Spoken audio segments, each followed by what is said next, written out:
પોતાના સુખને માટે વિચાર સુદ્ધા નહીં કરેલા, પણ સામાન્ય શી અડચણ છે એની અડચણ શી રીતે દૂર થાય એ ભાવનામાં જ નિરંતર રહેલા, અને ત્યારે જ એમને કારુણ્યતા પ્રગટેલી. અદ્ભુત આધ્યાત્મ વિજ્ઞાન પ્રગટ થયેલું. પ્રસ્તુત સંકલનમાં દાદાશ્રી તમામ દ્રષ્ટિકોણથી જીવનનો ધ્યેય કેવી રીતે સિદ્ધ કરવો, જે સેવા પરોપકાર સહિત હોય તેની સમજ સરળ સચોટ દ્રષ્ટાંતો દ્વારા ફિટ કરાવે છે, જે જીવનમાં ધ્યેય રૂપે વણી લઈએ તો મનુષ્યપણાની સાર્થકતા થઈ કહેવાશે. સંપાદકીય સમાપ્ત. જય સચ્ચિદાનંદ. દાદા ભગવાન પ્રરૂપિત પુસ્તક સેવા પરોપકારનું વાંચન. મનુષ્ય જન્મની વિશેષતા. દાદા, આ મનુષ્ય અવતાર એડે ન જાય એના માટે શું કરવું જોઈએ? આ મનુષ્ય અવતાર એડે ના જાય એનું જ આખો દાડો ચિંતવન કરે તો તે સફળ થાય. આ મનુષ્ય અવતારની ચિંતા કરવાની, ત્યારે લોકો લક્ષ્મીની ચિંતા કરે છે. કોશિશ કરવાનું તમારા હાથમાં નથી, પરંતુ ભાવ કરવાનું તમારા હાથમાં છે. કોશિશ કરવાનું બીજાની સત્તામાં છે. ભાવનું ફળ આવે. ખરી રીતે તો ભાવે પર સત્તા છે, પણ ભાવ કરો તો તેનું ફળ આવે છે.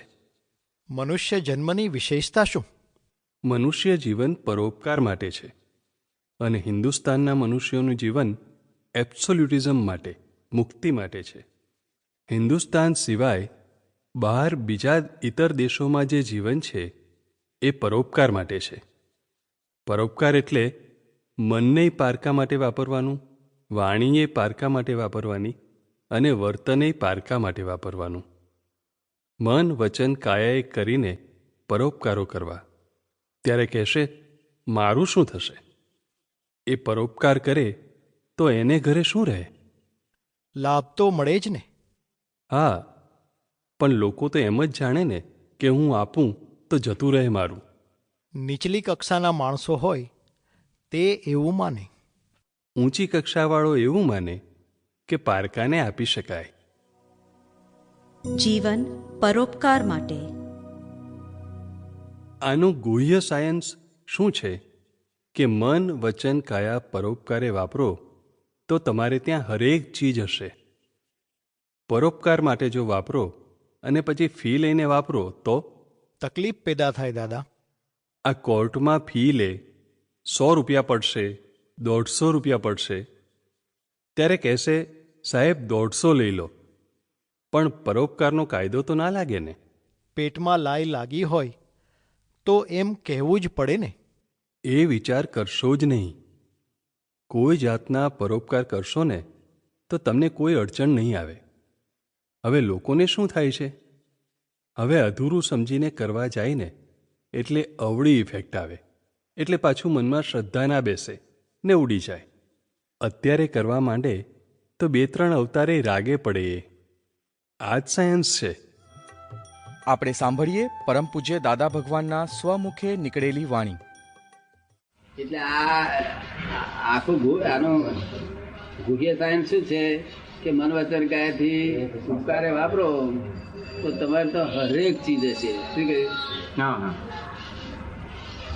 પરોપકાર માટે જો વાપરો અને પછી ફી લઈને વાપરો તો તકલીફ પેદા થાય. હે, તકલીફ પેદા થાય. આ કોર્ટમાં ફી લે, હા, 100 રૂપિયા પડશે, 150 પડશે, સાહેબ 150 લઈ લો, પણ પરોપકારનો કાયદો તો ના લાગે. સમજાય છે ને? હા. એટલે આ આખો મનુષ્યના લાઈફમાં હિસાબ આટલો જ છે, એનો આર્ક આટલો જ છે કે મન વચન કાયા પારકા માટે વાપરો. બાહુભાઈ કહે છે દાદા કે પેટ લાગ્યું હોય તો એવું કહેવું જ પડે ને. પેટ લાગ્યું હોય એટલે એવું કહેવું જ પડે ને. તેથી કહ્યું એ લાગ્યું છે વિચાર કરશો જ નહીં કોઈ જાતના. એવી કઈ રીતે આ કરશો નહીં એટલે તમને કોઈ અડચણ નહીં આવે. આટલું જ કરશો. હવે લોકોને શું થયું છે કે હવે અધવત કરવા જાય ને તો પાછલી ઇફેક્ટો આવે એટલે પાછું મનમાં શ્રદ્ધા ના આવે, હે ઉડી જાય. પાછલી અત્યારે કરવા મળે